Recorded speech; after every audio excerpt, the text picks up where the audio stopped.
எல்லாருக்கும் praise the Lord. எல்லாரும் நல்லா இருக்கீங்களா? எங்க சிஸ்டர் நல்லா இருக்கிறது. என்னுடைய வாழ்க்கையே துக்கமா இருக்கு, என்னுடைய வாழ்க்கையே வெறுமையா இருக்கு, என்னுடைய வாழ்க்கை வழி நிறைந்த ஒரு வாழ்க்கையை தான் நாங்கள் வாழ்ந்துட்டு இருக்கோம் அப்படின்னு சொல்லி நீங்க புலம்பிட்டு இருக்கீங்களா? இப்ப இந்த வீடியோ உங்களுக்கு தான். ஒரு வசனத்தை வாசிக்கிறேன், கவனமாய் கவனியுங்கள். 1 நாளாகமம் 4ஆம் அதிகாரம் 9ஆம் வசனம் 10ஆம் வசனத்தை வாசிக்கிறேன், கவனமாய் கவனியுங்கள். யாபேஸ் தன் சகோதரரை பார்க்கிலும் கனம் பெற்றவனாக இருந்தான். அவன் தாய், நான் துக்கத்தோடு அவனை பெற்றேன் என்று சொல்லி அவனுக்கு யாபேஸ் என்று பெயரிட்டாள். யாபேஸ் இஸ்ரவேலின் தேவனை நோக்கி, தேவரீர் என்னை ஆசீர்வதித்து என் எல்லையை பெரிதாக்கும், உமது கரம் என்னோடு இருந்து தீங்கு என்னை துக்கப்படுத்தாதபடிக்கு அதற்கு என்னை விலகி காத்தருளும் என்று வேண்டிக் கொண்டான். அவன் வேண்டிக் கொண்டதை தேவன் அருளினார் என்று சொல்லி எழுதப்பட்டிருக்கிறது. யாபேஸ் என்று சொல்லி ஒரு மனிதன், இந்த மனிதன் 3 காரியத்தை தேவனிடம் கேட்கிறார். முதலாவது காரியம், யாபேஸ் கேட்கக்கூடிய முதலாவது காரியம், தேவனே என்னை ஆசீர்வதித்து என் எல்லையை பெரிதாக்கும் என்று சொல்லி இவர் கேட்கிறார். ஏன் இப்படி கேட்கிறார் என்று சொல்லி நாம் பார்த்தோமானால், யாபேஸை பெற்றெடுத்த தாய் அவருக்கு இட்ட பெயர் துக்கம். யாபேஸ் என்ற பெயரின் அர்த்தம் துக்கம், வலி, வெறுமை, வேதனை என்று சொல்லி இந்த பெயரினுடைய அர்த்தம். யாபேஸ் நினைத்திருக்கக்கூடும், என்னை பெற்ற தாயால் என் துக்கத்தை ஆசீர்வாதமாக மாற்ற இயலாது, அல்லது என் எல்லையை சுற்றிலும் இருக்கிற என் ஜனங்களால் என் துக்கத்தை ஆசீர்வாதமாக மாற்ற இயலாது, என் துக்கத்தை மாற்ற ஒருவரால் மட்டும்தான் முடியும்.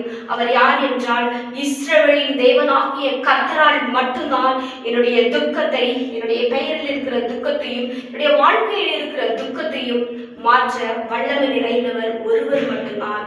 இஸ்ரவேலின் தேவனால் மட்டும்தான் என் துக்கத்தை மாற்ற முடியும் என்பதை யாபேஸ் அறிந்திருக்கக்கூடும். அதனால்தான் யாபேஸ் முதலாவது ஆண்டவரிடம் கேட்கிறார், ஆண்டவரே என் துக்கத்தை ஆசீர்வாதமாக மாற்றும் என்று சொல்லி கேட்கிறதை நம்மால் பார்க்க முடியும். யாக்கோபை நம்ம எடுத்துக்கிட்டோம் அப்படின்னா, யாக்கோபினுடைய பெயரின் அர்த்தம் எத்தன் என்பதன் பொருள். அதாவது எத்தன் என்றால் ஏமாற்றுக்காரன் என்பது பொருள். அந்த ஏமாற்றுக்காரன் என்பது அவருடைய யாக்கோபினுடைய அந்த பெயரை தேவன் இஸ்ரவேல் என்று சொல்லி மாற்றி அமைக்கிறதை நம்மால் பார்க்க முடியும்.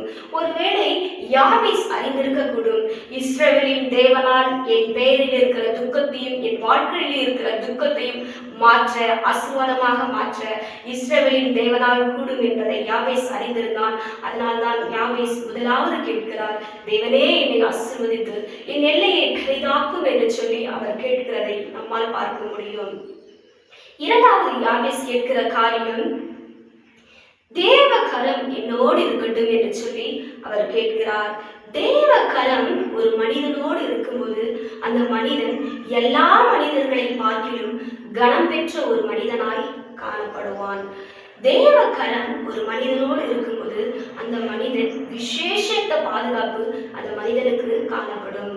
அதே போல தேவ கரம் ஒரு மனிதனோடு இருக்கும்போது அந்த மனிதனால் பலன் செய்ய முடியாத காரியத்தையும், பராக்கிரமம் செய்ய முடியாத காரியத்தை கூட ஒரு தேவனின் கரம் ஒரு மனிதனின் மீது இருக்கும்போது அந்த மனிதன் கடினமான காரியத்தை கூட லகுவாக செய்ய முடியும் என்பதை நம்மால் பார்க்க முடியும்.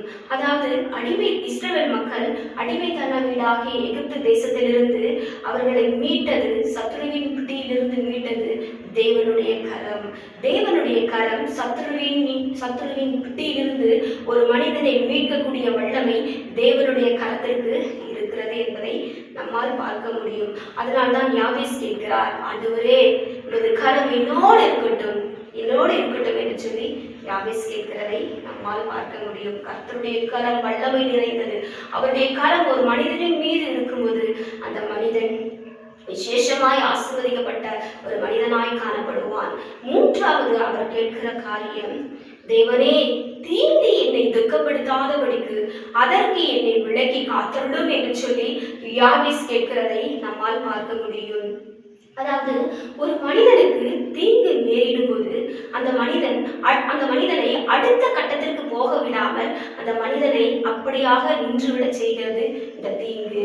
அதே போல ஒரு மனிதனுக்கு தீங்கு ஏற்படும் போது அந்த மனிதன் மூளையிலே உடங்கி விடுகிறான். அதனாலதான் யாபேஸ் கேட்கிறார் ஆண்டவரிடம்.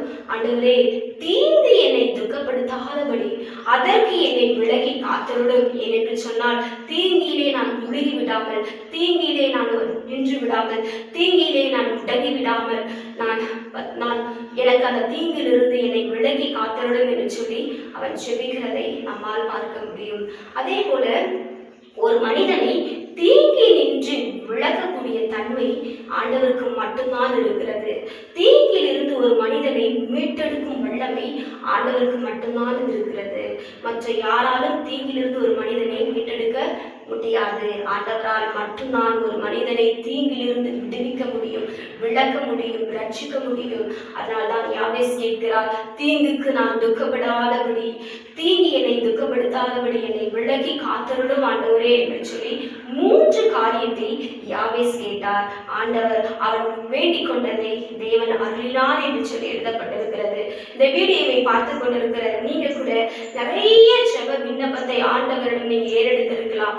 ஜெப விண்ணப்பங்களுக்கு நிச்சயமாக ஆண்டவர் நீங்க வேண்டிக் கொண்டதை, யாவேஸ் வேண்டிக் கொண்டதை தேவன் அருளச் செய்தார். நீங்க வேண்டிக் கொண்டதை நிச்சயமாக தேவன் உங்களுக்கு அருளச் செய்ய அவர் வல்லவராயிருக்கிறார். 2 நிமிடம் நீங்கள் கண்களை மூடி நீங்கள் இருக்கும் இடத்திலே இஸ்ரவேலின் தேவனை நோக்கி பாருங்கள். சங்கீதக்காரன் தாவீது சொல்லுகிறார், எனக்கு ஒத்தாசை வரும் பர்வதங்களுக்கு நேராக என் கண்களை ஏறெடுக்கிறேன், வானத்தையும் பூமியையும் உண்டாக்கின கர்த்தரிடத்திலிருந்து எனக்கு ஒத்தாசை வரும் என்று சொல்லி கேட்கிறதை நம்மால் பார்க்க முடியும். நீங்களும் யாவேஸ் ஜெபித்தது போல நீங்களும் ஜெபியுங்கள். யாவேஸுக்கு பதில் கொடுக்க தேவன் உங்களுக்கு பதில் கொடுக்க அவர் வல்லவராயிருக்கிறார். நீங்கள் வேண்டிக் கொண்டதை நிச்சயமாக ஆண்டவர் உங்களுக்கு அருளச் செய்வார். இந்த வீடியோவை பார்த்ததற்காக மிகவும் நன்றி. ஆமென்.